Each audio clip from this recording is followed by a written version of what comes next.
وسلموا تسليما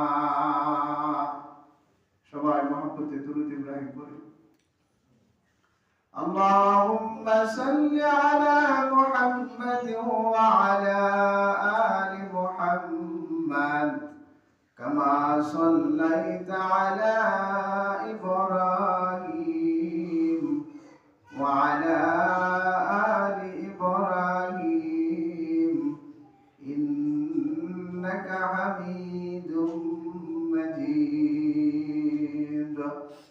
اللهم بارك على محمد وعلى آل محمد كما باركت على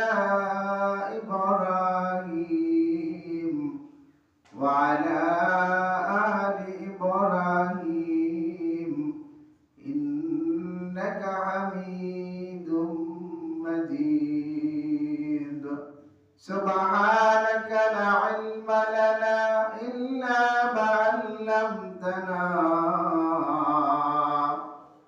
إنك أنت العليم الحكيم رب اشرح لي صدري ويسر لي أمري واحلل عقدة من لساني يفقه قول أبصاري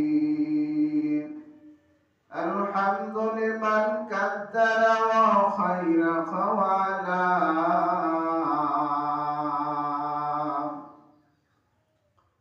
الحمد لمن قدر وخير خوالا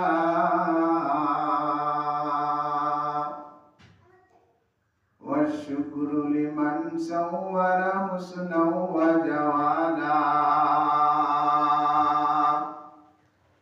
والشكر لمن سور حسنا وجوالا فرد سمد عن صفة الخلق بريء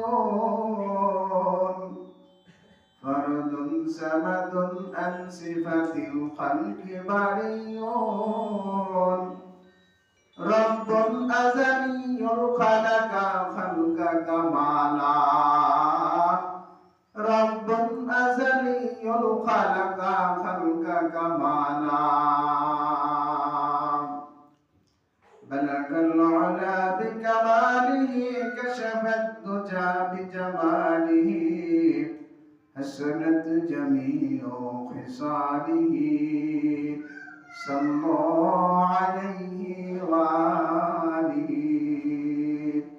الحمد لله মান রব্বুল আলামিনের দরবারে লাখ কোটি শুকরিয়া যে মহান রব্বুল আলামিন আমাদেরকে পবিত্র দিনে মহান রব্বুল আলামিনের হুকুম জুমার নামাজ আদায়ের জন্য আল্লাহ রাব্বুল আলামিন তার নির্দিষ্ট জায়গা নির্দিষ্ট স্থান পবিত্র স্থান মসজিদে আসার জন্য বসার জন্য মহান মনিবের হুকুম জুমার নামাজ আদায় করার জন্য আল্লাহ রাব্বুল আলামিন আমাদেরকে সুযোগ করে দিয়েছেন এজন্য মহান রব্বুল আলামিনের দরবারে অন্তরের অন্তঃস্থল থেকে শুকরিয়া আদায় করি আলহামদুলিল্লাহ আরো শুকরিয়া আদায় করি আল্লাহ রাব্বুল আলামিন আমাদেরকে সুস্থ রেখেছেন সুস্থতা আল্লাহ তাআলা অসংখ্য দামি নিয়ামত আল্লাহ রাব্বুল আলামিন বলতেছেন লা ইন শাকারতুম লা আযীদান্নাকুম ওয়া লা ইন কাফারতুম ইন্না আযাবি লাশাদীদ যখন নাকি বান্দা আমার নিয়ামতে আমার শুকরিয়া আদায় করে আমার কৃতজ্ঞতা প্রকাশ করে আল্লাহ রাব্বুল আলামিন বলতেছেন বান্দার নিয়ামতকে আমি বৃদ্ধি করে দেই আর যখন নাকি বান্দা আমার নিয়ামতে আমার শুকরিয়া আদায় করে না আমার কৃতজ্ঞতা প্রকাশ করে না বান্দার নিয়ামতকে আমি ছিঁড়ে নেই এবং কঠিন আযাবে গ্রেফতার করে এজন্য আল্লাহ রাব্বুল আলামিন আপনাকে আমাকে সুস্থ রেখেছেন সুস্থতা হলো আল্লাহ তাআলার দামি নিয়ামত। যারা অসুস্থ আছেন তারা এটা বুঝতে পারেন সুস্থতা কি আল্লাহ তাআলার নিয়ামত। এটা আপনি আমি বুঝতে পারি না। আল্লাহ রাব্বুল আলামিন আপনাকে সুস্থ রাখছেন।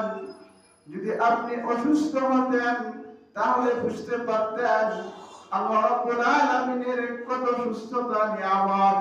এজন্য আল্লাহ তাআলার দরবারে বেশি বেশি আমরা শুকরিয়া আদায় করব। আল্লাহ রাব্বুল আলামিন আমাদেরকে সুস্থতার সহিত মসজিদে আসার জন্য তৌফিক দান করেছেন। এজন্য মহান রব্বুল আলামিনের দরবারে উচ্চ আওয়াজে জোরে সোরে বলি আলহামদুলিল্লাহ। আলহামদুলিল্লাহ। আল্লাহ তাআলা আমাদেরকে পাঠাইছেন, দুনিয়াতে পাঠাইছেন আল্লাহ রাব্বুল আলামিন তার গোলামি করার জন্য, তার দাসত্ব করার জন্য, অন্য কোন উদ্দেশ্যে আল্লাহ রাব্বুল আলামিন মানুষকে বানান নাই। আল্লাহ তাআলা বলেন, বান্দা তোমাকে দুনিয়াতে আমি পাঠাইছি, তুমি আমার কৃতজ্ঞতা প্রকাশ করবে, আমার নাজ নিয়ামত শুকরিয়া আদায় করবে। আমি যে তোমাদেরকে নিয়ামত দিয়েছি, এই নিয়ামত যে তুমি ভোগ করতেছ, এই নিয়ামত ভোগ করতেছো যে তুমি আমার ফসল খাইতেছো, জমিনের মাঝে আমি ফসল দিতেছি, বিভিন্ন ভাবে তোমাকে আমি জীবন যাপন করতেছি, তোমাকে আমি লালন পালন করতেছি। তুমি এজন্যই আমার প্রতি সর্বদা সর্ব অবস্থায় তুমি কৃতজ্ঞতা প্রকাশ করবা। সর্বদাই আল্লাহ তাআলা কৃতজ্ঞতা প্রকাশ করতে হবে। এটা হলো আরবি রজব মাস। আমরা যে ইংরেজি মাসের আমরা খবর রাখি, এই যে দেখেন কয়েকদিন আগে 31st নাইট উদযাপন করে বিভিন্ন ভাবে মনে করেন যে আতশবাজি, ফানুস উড়ায়। এগুলি আমাদের মুসলমানদের জন্য একদম এগুলা নাজায়েজ কাজ। এগুলি মুসলমানদের কৃষ্টি কালচার নয়, এগুলি হলো খ্রিস্টানদের, ইহুদিদের কৃষ্টি কালচার। আজকে আমরা মুসলমানরা এই কাজ করতেছি, আপনার ঈমান চলে যাইতেছে। আজকে রজব মাসের 2 তারিখ, আল্লাহ নবী সাল্লাল্লাহু আলাইহি সাল্লাম যখন রজব মাস আসতেন তখন রমজানের প্রস্তুতি নিতেন।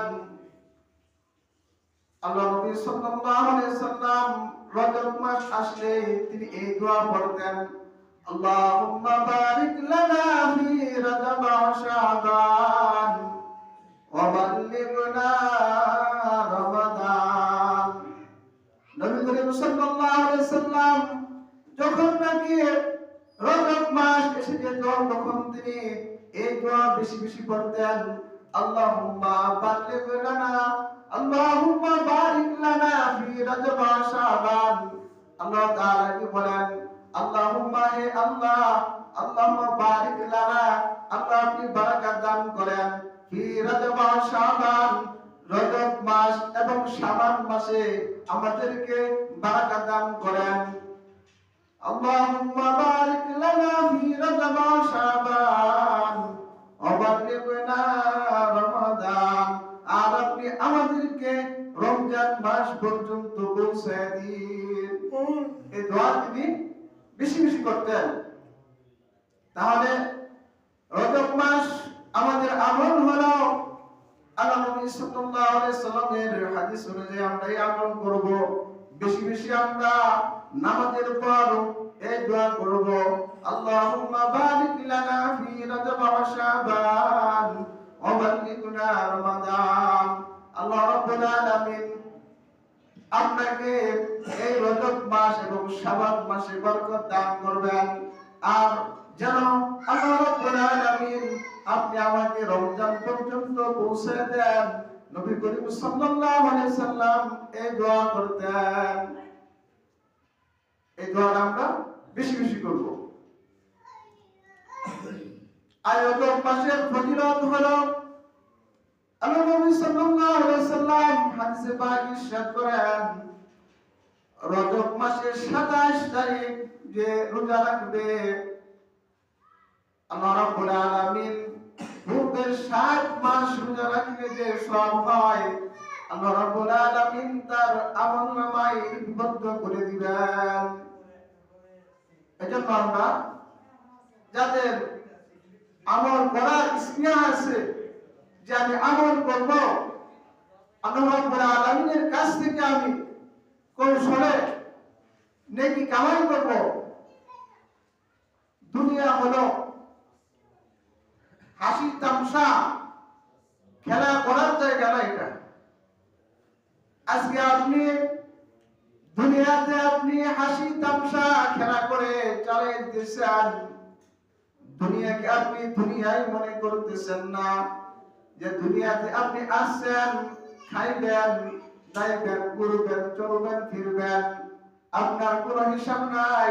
না ভাই না, আল্লাহ রাব্বুল আলামিন আপনি যখন মরে যাবেন আপনার প্রত্যেকটা কাজেরই আল্লাহ রাব্বুল আলামিনের কাছে জবাবদিহি করতে হবে। প্রত্যেকটা কাজের আল্লাহ রাব্বুল আলামিন পাই টু পাই আপনার কাছে হিসাব নেবেন। সেদিন আপনি ছাড় পাবেন না, আল্লাহ রাব্বুল আলামিন আপনাকে ছাড় দিবেন না। কাজেই এখনো সময় আছে, আমরা হুঁশিয়ার হয়ে যাই, আল্লাহ তাআলার দিকে ফিরে আসি। আমরা আল্লাহ তাআলাকে ভয় করি। আল্লাহ রাব্বুল আলামিনকে যদি আপনি যত বেশি ভয় করবেন, বান্দা আল্লাহ তাআলাকে যত বেশি ভয় করবে, আল্লাহ রাব্বুল আলামিন বান্দার তত বেশি কাছে চলে আসবেন। আপনি যত আল্লাহ তাআলাকে ভয় করবেন, ভালোবাসবেন, মহব্বত করবেন, আল্লাহ রাব্বুল আলামিন তত আপনাকে তত বেশি আল্লাহ রাব্বুল আলামিন আপনাকে ভালোবাসবেন। আপনি যদি আল্লাহর দিকে হাইটা যান, বান্দা যদি আল্লাহ তাআলার দিকে হাইটা যায়, আল্লাহ রাব্বুল আলামিন বান্দার দিকে দৌড় দিয়া যান। আল্লাহ রাব্বুল আলামিন এত ইহসান, আল্লাহ তাআলার এত দয়া বান্দার প্রতি, কিন্তু আমাদের আল্লাহ তাআলার প্রতি কোনো মহব্বত নাই, কোনো ইহসান নাই, দয়া নাই। দুনিয়াতে আমরা চলতেছি, আল্লাহ তাআলার নিয়ামত খাইতেছি, কিন্তু তার শুকরিয়া আদায় করতে জানি না। কি জবাব দিবেন আল্লাহ তাআলার কাছে কিয়ামতের দিন? কি জবাব দিবেন আপনি? সূরা ফাতিহা ভালোভাবে পড়তে পারেন না, যদি বলেন যে নামাজ